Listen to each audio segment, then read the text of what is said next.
주님과 함께하는 그런 복된 성도들이 되시기를 주님의 이름으로 간절히 축원을 드립니다. 살아가면서 우리에게 좀 고난이 다가올 때마다 이게 나에게 주시는 주님의 십자가다라고 이렇게 생각하며 살아가는 분들이 분명히 계실 겁니다. 그래서 종종 어떤 분들에게 신방하다 보면 제가 주님께서 주신 십자가를 지고 가야죠 라고 이렇게 얘기하시는 분들이 종종 있습니다. 그런데 가끔 우리가 지고 있는 십자가를 좀 오해하는 경우들도 종종 있습니다. 십자가에는 크게는 두 가지의 종류가 있다고 그러는데, 하나는 착각의 십자가이고 두 번째는 복음의 십자가입니다. 착각의 십자가는 뭘까요? 어떤 사람이 큰 병에 걸렸습니다. 주님이 주신 십자가로 알고 십자가를 치고 잘 때려야겠다고 얘기하는데, 사실 알고 보면 그분의 식습관이 문제인 겁니다. 밤에 실컷 먹고 야식 먹고 그러면서 조절되지 않는 그런 불규칙한 식사로 인해서 병이 걸린 것이죠.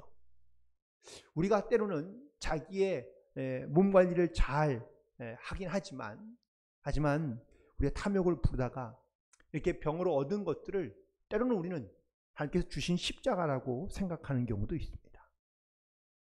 또 어떤 분은 가난이 자기의 십자가라고 생각하며 살아가는 분도 있습니다.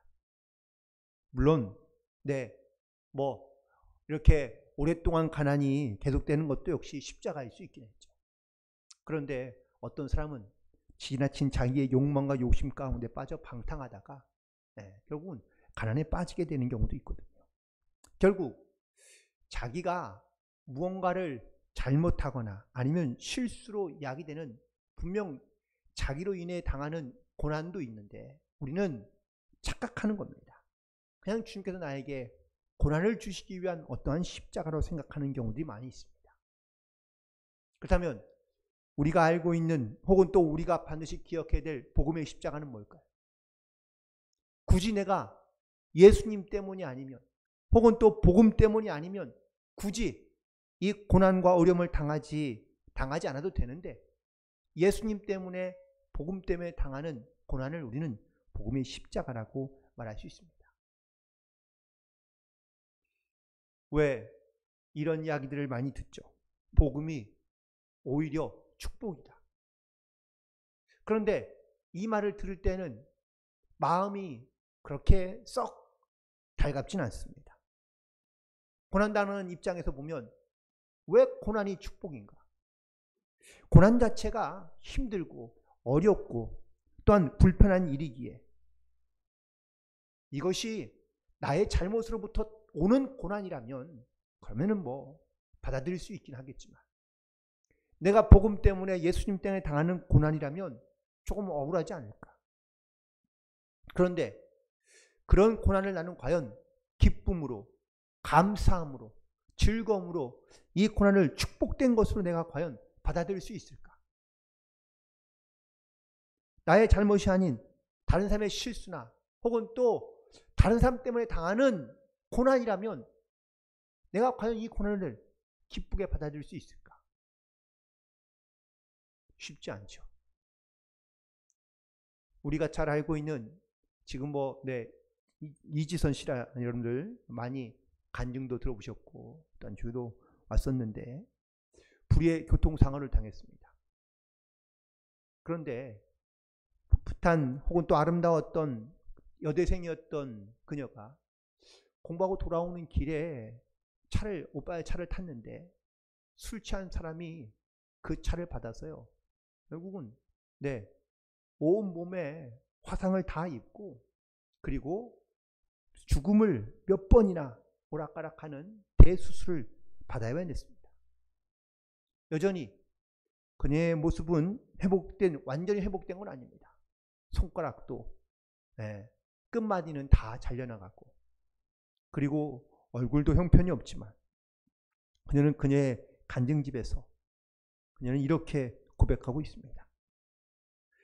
손가락을 절단해야 하는 수술실 앞에서 더 많이 자르지 않아 감사하고, 또 힘든 가운데서도 숟가락을 혼자 잡을 수 있어 감사하고 문고리를 잡을 수 있는 것에 감사하다고 그녀는 고백하고 있습니다. 그러면서 말하기를 고난은 축복입니다. 힘들고 괴로운 시간을 이기고 나면 주어지는 보물이 있습니다. 고난을 통하지 않고는 배울 수 없는, 가질 수 없는 열매들이 얼마나 귀한 것인지 나는 이제서야 알게 되었다고 고백하고 있습니다. 그러나 모든 사람이 그녀처럼 고난을 축복으로 여기며 고백하기는 쉽지 않습니다. 오늘 본문에서 다윗이요 오랫도록 사울 왕의 미움을 받고 그리고 쫓겨다니는 인생을 살고 있습니다. 이 다윗의 고난을 보면 많이 억울합니다. 무슨 죄를 지은 것도 아니고 잘못한 것도 아니고 그저 그냥 악한 영에 씌어있는 이 사울 왕이 끊임없이 다윗을 미워하고 죽이려 하기 때문에 다윗은 도망다닐 수밖에 없던 것을 보게 됩니다. 물론 양치기 목동에서 어느 날 그냥 전쟁터에 아버님 심부름 갔다가 아무도 골리앗과 싸우지 않는 이 모습에 의분을 일으킨 이 다윗이 골리앗을 죽이고 난 다음에 그는 많은 사람들로부터 칭찬과 그리고 또한 사랑을 받게 되는데요. 이 칭찬과 사랑이 다윗에게는 오히려 독이 된 것입니다. 그리고 자기를 죽이려 하는 사울 왕을 피해 끊임없이 도망다니게 됩니다. 오늘도 이 다윗이 아둘람 지역에 있는 굴에 들어가 숨어 있는데 숨어 있는 이유는 사울 왕을 피하기 위해서입니다. 그런데 자기가 있는 곳을 어떻게 알았는지 많은 사람들이 그 아둘람 굴로 다윗을 찾아오게 되었다고 이야기합니다. 과연 사람들이 이렇게 찾아오는 것이 과연 이 다윗에게는 축복일까요? 아니면 무거운 짐이었을까요? 인간적으로 생각해 본다면 어쩌면 자기의 위치나 아니면 자기가 쉽게 노출될 수 있기 때문에 많은 사람들이 자기에게 오는 것이 오히려 더 위험 부담이 큰 것이고 혹은 또 더 어쩌면은 불편한 것이라고 말할 수 있습니다. 하지만 다윗은 오늘 본문에서 말씀을 보니까 이 모든 사람들을 다 수용하고 받아들일 수 있게 되는 것을 보게 되는데 오늘 이 본문에 있는 말씀을 중심으로 이 다윗의 얘기를 함께 나누어 보며 함께 은혜를 나누고자 하는데 시편 34편 19절에서 다윗이 이렇게 고백합니다. 의인은 고난이 많으나 여호와께서는 그의 모든 고난에서 건지신다고 말씀하고 있습니다.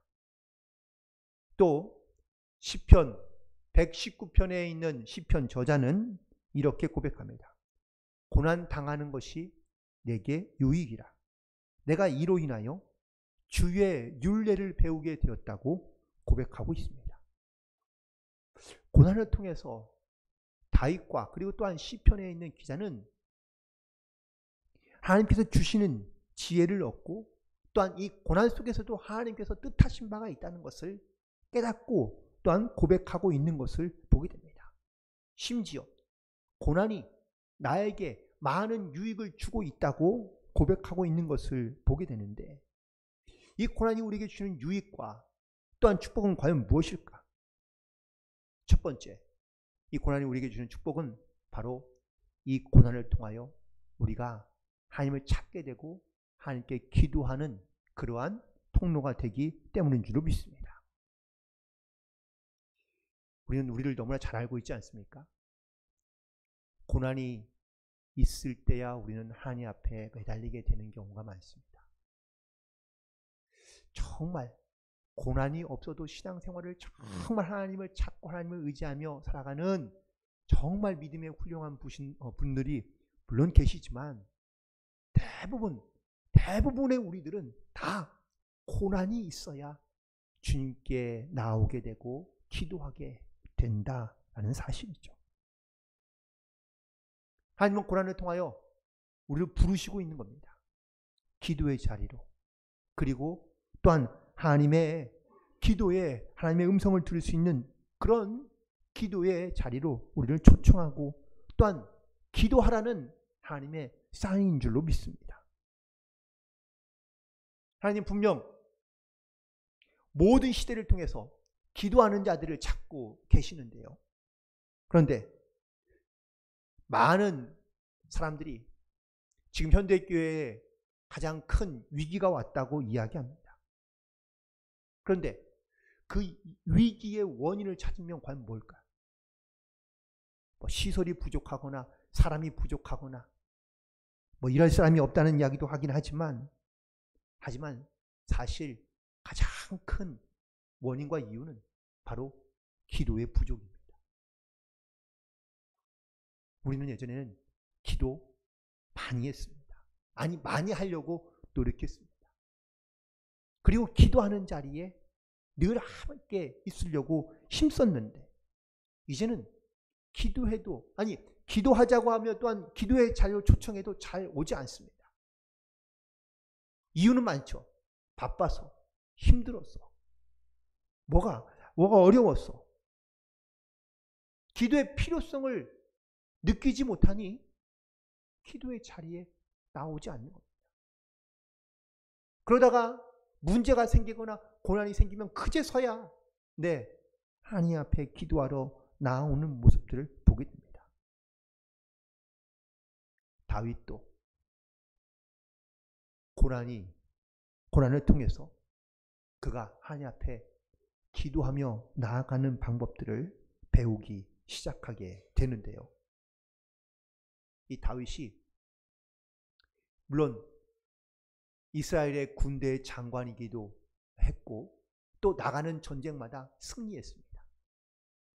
그런데 이 다윗에게 점점점 드러나고 있는 혹은 또 약해져 가고 있는 모습 중 하나는 바로 하나님께 기도하지 않는다라는 사실이죠. 다윗도 기도하지 않고 자기의 생각대로 했다가 실패를 본 일들이 성경에도 기록되어져 있는데요. 사무엘상 21장에 보면 이 다윗이 너무 사울 왕이 자기를 괴롭히고 자기를 죽이려 하니까 잠시 딴 생각을 하게 되고요. 그리고 조금 약간 이거는 상식적으로 생각할 수 없는 행동을 하게 됩니다. 그 행동 중에 하나가 바로 블레셋 땅으로 도망가는 겁니다.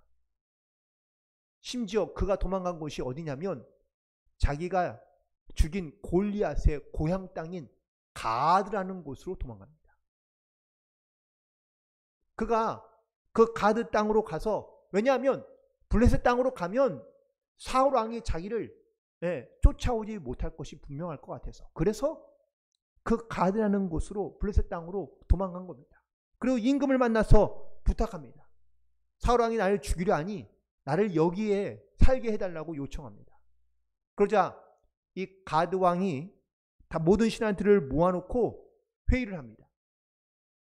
다윗이 이렇게 우리 땅에 와서 나를 살려달라고 그러고 여기에 날 충성하겠다고 얘기하는데 어떻게 하면 좋겠느냐라고 물으니 다른 신하들이 다 난립니다. 왕이시여, 다윗이 누군지 아시죠? 골리앗을 죽인 놈입니다. 이스라엘의 장군이었던 사람입니다. 아니 이런 사람을 어찌 믿고 그를 우리와 함께 살려 하십니까? 라고 신하들이 난리를 치자 이 가드의 왕이요, 그렇다면 이 다윗을 죽일 마음으로 사실 다시 찾아가게 됩니다. 그런데 이때 이 분위기가 심상치 않다는 것을 느낀 다윗이 어떻게 행동했을까요? 미친 사람처럼 행동합니다. 헛소리를 하고요, 침을 흘리고요, 땅바닥에다가 자기 몸을 긁고요. 그러니 이 왕이 이 다윗의 모습을 보고 저런 미친놈을 왜 데려왔냐고 그러면서 쫓아내라고 하며 이 다윗을 쫓아내버리고 맙니다. 다윗도 무척이나 지혜로운 사람이며 영적인 사람이었던 사람이기도 하지만 그도 역시 기도하지 않을 때는요, 죄를 범하기도 하고 어리석은 생각에 빠져서 살아갈 때가 있던 것을 보게 됩니다. 결국 이렇게 가까스로 목숨을 노멸하게 됩니다. 그러고 난 다음에 그가 과연 뭘 깨달았을까? 아, 내가 하나님을 잊고 있었구나. 내가 하나님께 기도하지 않았구나. 내가 하나님보다 사람을 더 의지했구나 라는 것을 깨닫게 되었고, 그리고 다시 그가 잃어버렸던 기도를 되찾기 시작했다라는 사실입니다. 기도하지 않을 때는요, 이 다윗도 사리 분별력을, 판단력을 잃어버릴 때가 많이 있었습니다. 그런데 오늘 이 본문에 있는 말씀 이후에 이 다윗이 기도를 회복하고 난 다음에는 어떻게 달라지게 되었느냐? 23장 1절부터 있는 말씀을 가만히 보면 이 다윗에게 모여든 사람들과 함께 있을 때에 바로 그 블레셋 사람들이 자기네 나라 땅을 쳐들어오게 됩니다. 그런데 하나님께서 그 일을 보고 다윗에게 그 땅을 회복시키며 또한 이스라엘 백성들을 구원하고 블레셋 사람들을 치라고 명하십니다. 다윗이 그래서 하나님께 물었습니다. 하나님, 어떻게 하면 좋을까요? 라고 물으니 하나님께서 너는 내 사람들을 데리고 그일라로 올라가서 블레셋 사람을 치라고 명하십니다. 하나님께서 그가 먼저 전쟁을 하기 전에 먼저 하나님 앞에 기도하고 있는 것을 보게 됩니다. 그런데 사람들의 반대에 부딪힙니다. 그와 함께 했던 많은 사람들이 다 안 된다는 겁니다. 지금도 우리는 불안한 상태인데, 도망다니는 지금 사람들인데, 블레셋 사람과 전쟁에서 뭐 무기도 없고 우리가 어떻게 이 전쟁에서 이길 수 있느냐? 라고 다 반대하는 겁니다. 어떻게 하면 좋을까요?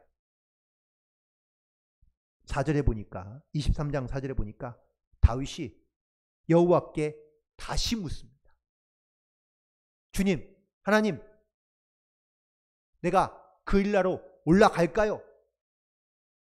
라고 묻자 하나님께서 다시 다윗에게 말씀하시기를 그일라로 내려가라.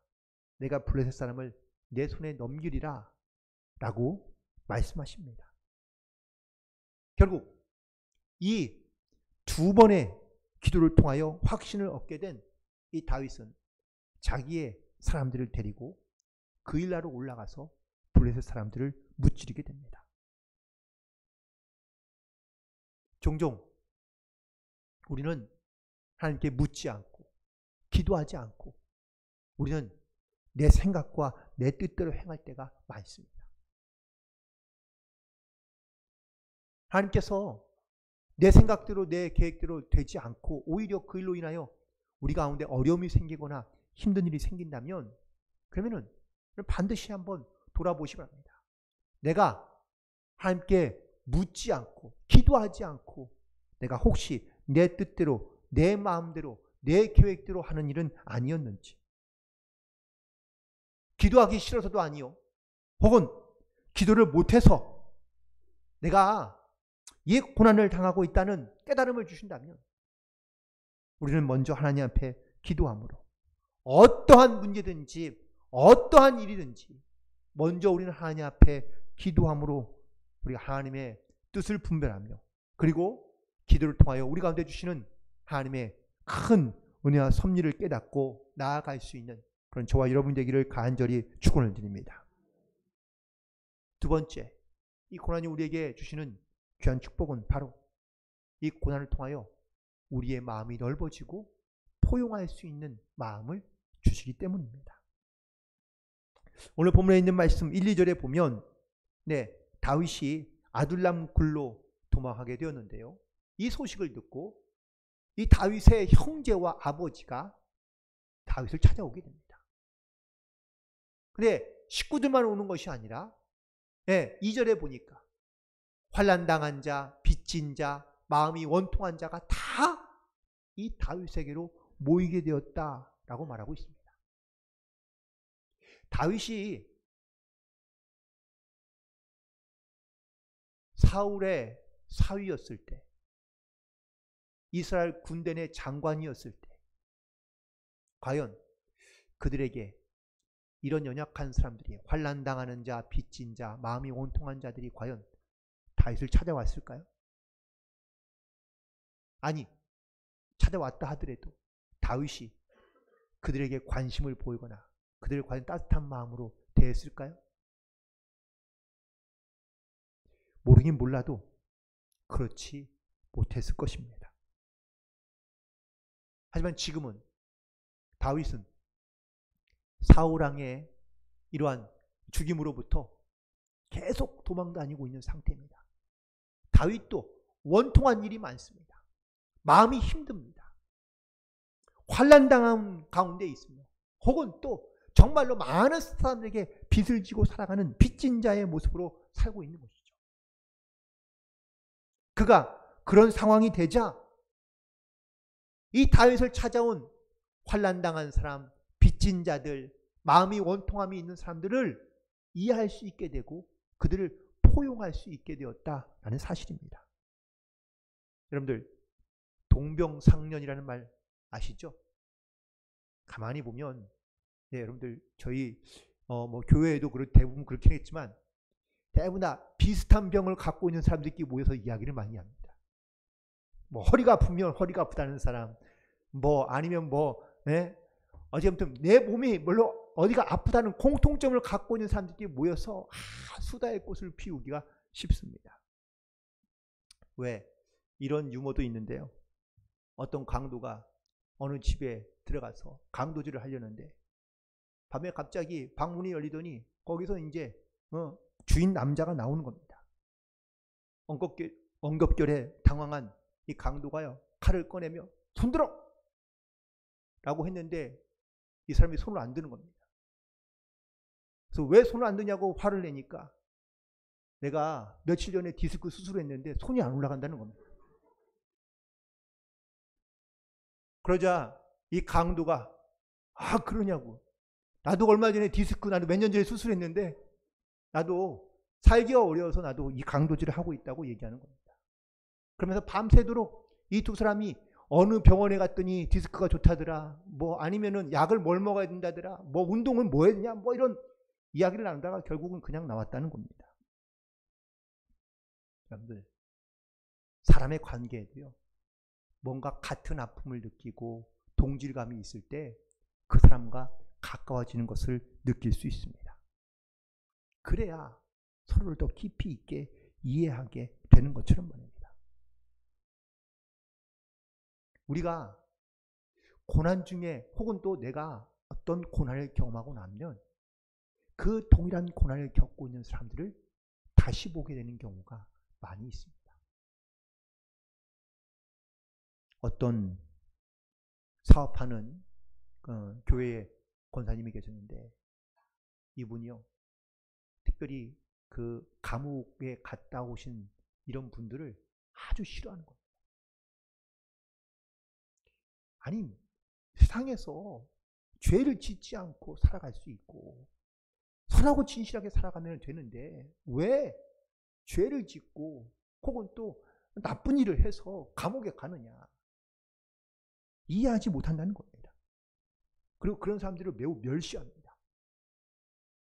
그런데 이분이 이런 사업하다가 억울한 모함에 당해서 사기죄로 감옥에 들어가게 됐습니다. 근데 감옥에 들어가 보니까 자기만 억울한 게 아니고 거기 있는 사람들이 다 억울하더라는 거예요. 물론 흉악한 범죄를 저지르고 온 사람도 있지만 정말 자기처럼 원치 않아서 혹은 또 정말 그렇게 실수로 한 사람도 있고요.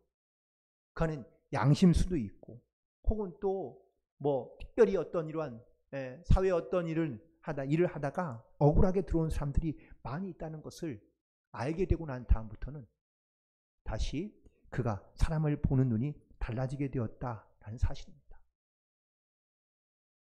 다윗이 이런 고난 가운데 있지 않았다면 그가 그냥 왕의 사위로 혹은 잘 나가는 군대의 장관으로 그리고 화려한 인생을 살아가는 그 예루살렘 그냥 궁전에 사울의 궁전에 그가 그냥 살고 있었다면 과연 이렇게 억울한 사람들, 힘든 사람들, 고통받는 사람들을 그가 과연 품을 수 있었을까?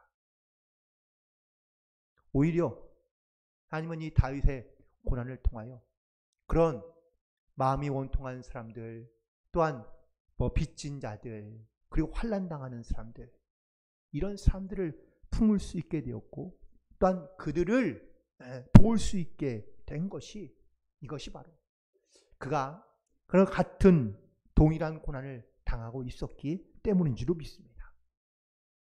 교회라는 공동체는 과연 어떤 공동체면 좋을까? 서로 이렇게 같은 아픔을 갖고 있거나 아니면 세상에서 사실은 상처를 입고 혹은 또 어떤 어려움을 가지고 오는 분들이 사실 교회에 많습니다. 그런 분들이 그런 아픔을 갖고 있거나 또한 그런 상처를 치유해 줄 수 있는 그러한 곳이 바로 교회가 되고 또한 성도들의 교제가 바로 그러한 교제가 있기를 소망하는 마음을 가지고 하나님께 나오며 하나님께 기도하며 또한 이 교회에 나와서 신앙생활을 하고 있는 줄로 믿습니다. 그리고 예수님을 만나 새로운 사람이 되어 새로운 삶을 살고 있다면 그 공동체에 들어오는 많은 사람들에게 그 사람의 아픔이 무엇인지 그 사람의 어려움이 무엇인지 힘든 것이 무엇인지를 볼 수 있고 또한 그들을 위로해 줄 수 있는 그러한 성도들의 공동체가 되어야 될 줄로 믿습니다. 그런 고난을 알고 또한 내가 또한 그런 아픔이 있어야 사실 그들에게 다가가기가 훨씬 더 쉬운 것을 깨닫게 됩니다. 무엇보다 사랑하는 모든 성도들이 이렇게 서로 용납할 줄 알고 포용할 줄 알고 또한 받아들일 줄 알며 그리고 사랑으로 하나가 돼요. 오히려 내가 당한 이 고난을 통하여 많은 사람들에게 더 다가갈 수 있는 그런 아름다운 믿음의 변화와 역사가 일어나게 되기를 다시 한번 간절히 축원을 드립니다. 그리고 마지막으로 이 고난을 통하여 진실한 사람들, 진정한 친구들을 만나게 된다라는 사실이죠. 다윗에게 찾아온 사람들은 어떤 사람들이었습니까? 다윗과 친한 사람은 아무도 없습니다. 물론 식구들이 있긴 했죠.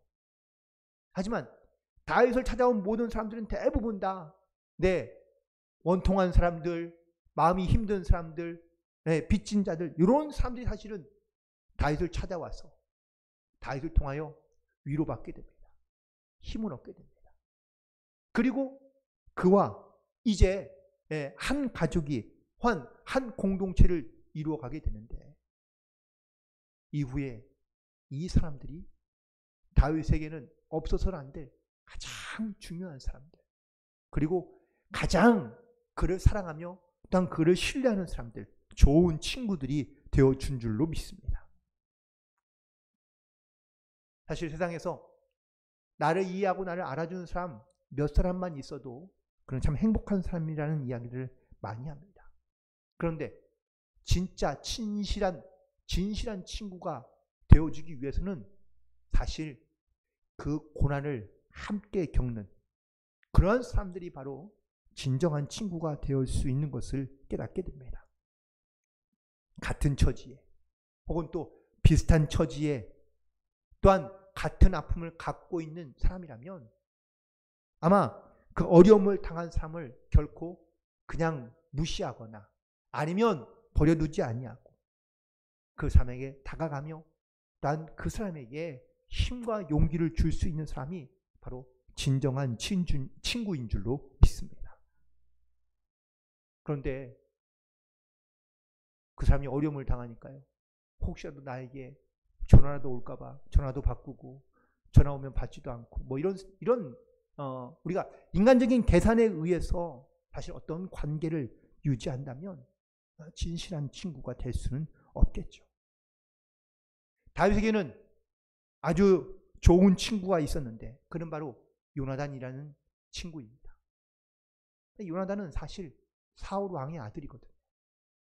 그런데 요나단은 자기의 생명처럼 다윗을 사랑하고 다윗을 아꼈다고 말하고 있습니다.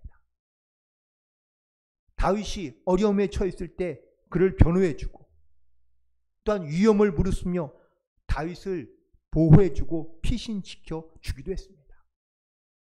심지어 다윗이 이스라엘의 임금이 될 것이라는 것을 알면서도 그는 자기의 위치나 혹은 자기의 역할을 기대하지 아니하고 다윗을 도왔던 진실한 친구였다는 사실을 우리는 알고 있습니다. 결국 우리가 정말 내 인생에서 가장 좋은 친구, 가장 진실한 친구들을 만나는 이 축복을 누리며 살기를 소망하는데, 내 인생에서 진짜 절대 변하지 않고 가장 진실한 친구는 과연 누구일까? 물론 나를 가장 잘 알고 내 가장 가까이 오랫동안 있었던 그 사람이 나의 친구이기도 하지만 예수님이 우리의 친구가 되어주시고, 그리고 예수님이 우리에게 친구로서 다가오고 계시는 줄로 믿습니다. 나를 사랑하는 자가 나의 친구라고 말씀하시는 예수님, 그 친구를 위하여 생명을 버릴 수 있는 자가 가장 진실한 친구라고 말씀하신 그 예수님, 그래서 예수님은 당신의 생명을 우리에게 내어주시고 우리에게 새로운 생명을 주시며 진실한 친구로서 우리 가운데 다가오시며 또한 역사해 주시는 줄로 믿습니다. 오늘 다윗은 이렇듯 고난을 통하여 그가 잊어버렸던 기도의 자리를 되찾게 되고 또한 기도하는 자리에 나아가기 시작합니다. 그리고 또한 기도를 통하여 그는 자기와 같은 아픔을 갖고 있는 사람들 혹은 또 고통받고 있는 사람들을 그는 포용하며 또한 그들을 받아들이고 그들에게 다가가기 시작하고 그들에게 진실한 친구가 되어 주어 그들과 함께 하나님의 뜻과 또 하나님의 약속과 말씀들을 이루어가는, 성취해가는 그러한 믿음의 공동체를 이루어가고 있는 줄로 믿습니다. 야고보 기자가 야고보 교회에 있는 일단 초대교회에 있는 모든 성도들에게 이렇게 고백합니다. 내 형제들아, 너희가 여러 가지 시험을 만나거든 온전히 기쁘게 여기라. 그 이유는 고난을 만나고서 슬퍼하며 혹은 또 고통스러워 또한 힘들어 하기보다 오히려 이 고난이 나에게 다가올, 나에게 주실 하나님의 그 장차 주실 그 영광과 그 은혜를 사모하며 그 새로운 변화를 이끌어 가실 하나님의 축복의 징조라는 것을 깨닫고 하나님께 나아오기를 우리 가운데 말씀하고 있는 줄로 믿습니다. 따라서 고난 가운데 우리를 향한 하나님의 선하신 축복과 계획이 있다는 것을 반드시 기억하고, 그리고 어떤 고난 속에도 우리가 포기하거나 넘어지거나 좌절하거나 무너지지 아니하고 하나님 앞에 더 간절히 기도하며, 그리고 하나님의 마음으로 바로 세상을 바라보고 그리고 그 마음을 품고 많은 사람들을 또한 품고 나아가며, 그리고 하나님께 우리에게 주실 이 놀라운 하나님의 섭리와 계획들을 믿고 주님의 뜻을 온전히 이루어갈 수 있는 그런 저와 여러분이 되기를 간절히 소망하며 축복합니다. 오늘 말씀은 마무리를 바로 성경 말씀을 읽으면서 말씀을 마치려고 하는데요. 욥기 10장에 있는 23장 10절에 있는 말씀을 우리 함께 읽고 그리고 말씀을 마치도록 하겠습니다. 욥기 23장 10절에 있는 말씀입니다. 여러분들이 잘 아는 말씀인데요. 앞을 보시고 우리 같이 함께 합독하도록 하겠습니다. 시작. 그러나 내가 가는 길을 그가 아시나니 그가 나를 단련하신 후에는 내가 순금같이 되어 나오리라. 아멘. 기도하겠습니다.